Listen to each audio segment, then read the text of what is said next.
your child curled up with a good book is a sight sure to make any parent proud. Kids become lifelong readers for all kinds of reasons. Sometimes there's one book in particular that captures a child's imagination and opens him or her up to the exciting world of fiction. Other times it's a teacher who assigns a book that sparks something inside. Whatever the case may be, planting the reading seed in your kids will not only provide a lifelong hobby, but it's also instrumental in expanding vocabulary and knowledge. So the question is, how do you get your kids engaged in reading?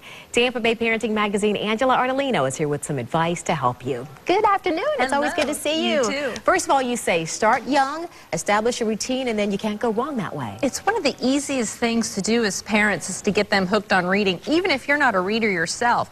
Just creating a routine, and when you're going to read with them, even when they're babies, reading out loud to them makes such a difference. They recognize words, they start getting into the story. A lot of us parents know that you start one book when they're little, they want that same book over and over and over again because it becomes their favorite book. But reading out loud does so much to get a child interested even before they can read. So reading out loud is probably my #1 tip for getting parents to get kids interested in reading. You brought this book here with you, Les Mis, because you said one of your students, a student who attends one of your art schools, middle school, read that book because she was so interested in learning more about her character. Well, you know, and my point for bringing this is that it's never too late to turn your child into a reader.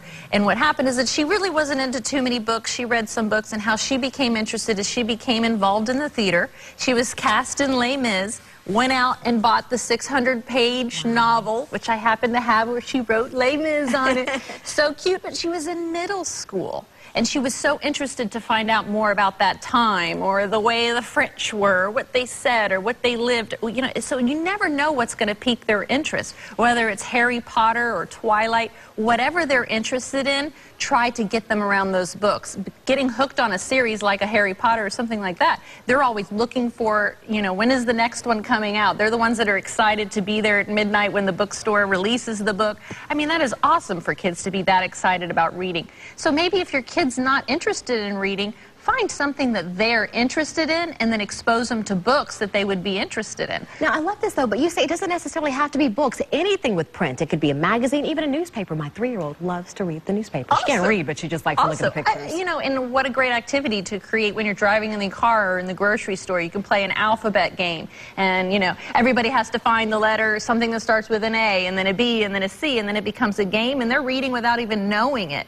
I know with my youngest stepdaughter, we would sit, if we would watch a TV show together, when the commercials came on, we would mute it, pick up a magazine or a book and read something out loud in character or as a commercial. And there's so many ways to incorporate the love of reading and making it fun so that it becomes something that they don't even think about. It's just something that they enjoy doing. And so that it's second nature to them, you also tell parents to make space for books. Have them all over the house so that the kids have easy access to them. It's funny, one of my dreams with my 2 stepdaughters is I want a bookshelf filled with books so at any time they can go up and take something off and read about it. So yes, have books everywhere.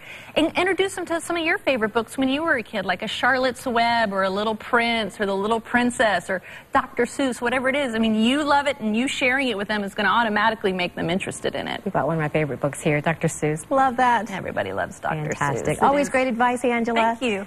Again, if you like those tips that Angela talked about and you want to see them again, all you have to do is go to our website, abcactionnews.com. You can also go to Angela's website, the TV Parenting website, tvparenting.com. Angela is also going to be back with us next week because we're going to talk about how to overcome anxiety, fears, and phobias. Again, there are the websites to check out if you want to see this again or share the information with other parents, tvparenting.com and abcactionnews.com. Angela, always great advice and always good to see you. Thanks.